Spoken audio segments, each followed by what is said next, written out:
Is there ever any possibility that you would go back in the ring and fight someone like a Tank Davis? If he want, and if he come up to 147, then we can fight. He can't meet you at 140? 145 maybe. Inaasahan ni Bob Arum na babalik si Josh Taylor sa ring sa mga darating na buwan, at iminungkahi ni Bob Arum si Manny Pacquiao bilang isang potensyal na kalaban.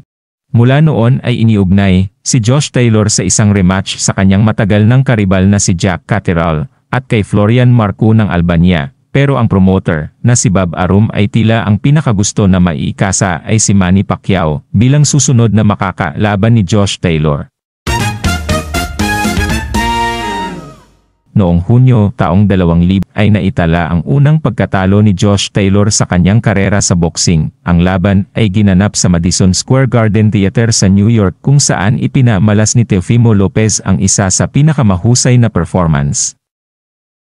Ayon sa isang social media account ni Josh Taylor, ito raw ay isang fake news. Madaming beses na daw niya itong naririnig. Ano sa palagay nyo? Sino nga ba ang posibleng makaharap ni Manny Pacquiao kung sakaling magbabalik sa ibabaw ng lona ang pambansang kamao? Mag-comment at pag-usapan natin.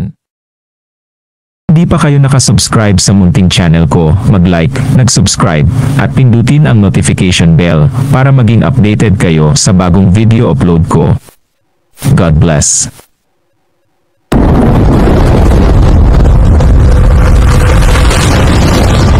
Please like and subscribe to keep you guys updated with the Pinoy boxers that I'm going to feature next.